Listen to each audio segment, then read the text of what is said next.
is African Entertainment Television, and you are watching My Two Cents. We are back again with another interesting episode, and we're going to be discussing and dissecting very interesting issues from different fields of life. Please.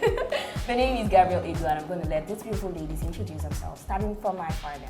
Thank you, Gabby. You're welcome to AETV. This is Two Cents, and my name is Maggie. The name is Mary Emmanuel, and we are on Progression. All right, my name is Alexis Opabia, and welcome to the show. And I go by the name Aja Blessing. Welcome. Okay, once again, you are welcome. So, all right, I'm going to dive right in, and today we're going to be talking about the good, bad, and the vile of cancel culture. So, for those of you who do not know what cancel culture is, it's described as withdrawal of support for a person, brand, or organization for saying or doing something that the public finds offensive. Right? Yeah. So in recent time, not in recent, there's been a thing due to the help of social media and all, right? You see somebody who says something and then a lot of people come for them. So like the whole Tampan, Babai Jesha rape thingy, at a point in time, Yomi Fabi, that's his name, the actor was actually taking the whole matter on his head, and we could see a lot of Nigerians came at him. I don't know if you followed that story.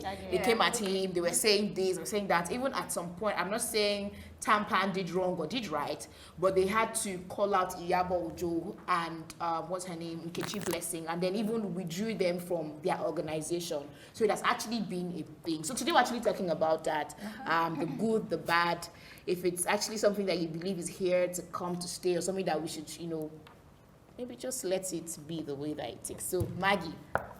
Well, I think the whole idea of cancel culture is here to stay because basically, right now, social media has become the judge and the jury. Everything, the trial process, everything goes on social media. But what we fail to understand is that sometimes social media is like therapy for some people. They come out there and they want to let out what they feel. They want to, just be able to express themselves without fear or judgment. But on the contrary, social media has turned the exact opposite. That means for anything you say on social media, you are going to be judged for it. True.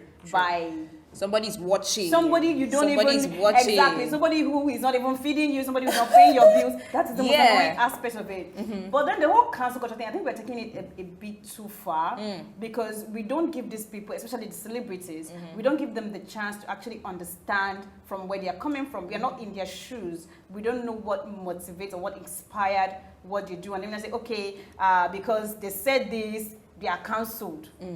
And it so happens that it's one comment that triggers a chain reaction. And before you know it, thousands of people are like, yes, you are cancelled. In Nigerian world, it becomes dragging. Exactly. That's it, dragging. Even people that don't know what is going on. Even people that don't know what is going on. Next thing I say, yes, you are cancelled. What are you cancelling? Who are you cancelling? All right, Mary, what do you think? Well, Maggie just said it. Okay, I would say if you're a public figure, there are things that you shouldn't engage in. You have to be extra careful so as to avoid anything coming from the... there are a lot of people that actually want your downfall. Like this. Agreed. Yeah. So it's actually good that you avoid anything that would get you anywhere close to the cancelling or whatever. How do you now avoid that? Put a hashtag. Social media. Yeah, I don't know how we're going to. You have to be careful. But you cannot be too. You just have to be careful. Don't do a lot of things. Wow. Okay. I have a different take. Okay. Yes, I get what she means by being careful, because you can live your life without having to, represent everything on social media. Yes. So that's being careful. I can live my life, and my life is like full, like living a full private life. But then there's setting restrictions on what I put out on social media. Yes. So that way I save myself obviously from getting... But mind you, there are people that their career depends on social media. Of course. That means just like influencers, some celebrities. That means for everything they do, now that's the more reason why you should Okay. be careful. Sorry. Okay. Alright then, I think the cancel culture thing should stay. Thank you. Yeah, because you are made an influencer. Before taking up such a huge role, you should actually understand the concept of being an influencer. You are not just representing the brand, but you're there to influence people who look up to you. And by that, if you are being honored with such power, with such an opportunity, why can't you live upright? There are things that you have to check before saying and putting up. Hence why you should have a manager, because you can't think it all through yourself. You might actually think this is going to give me clouds.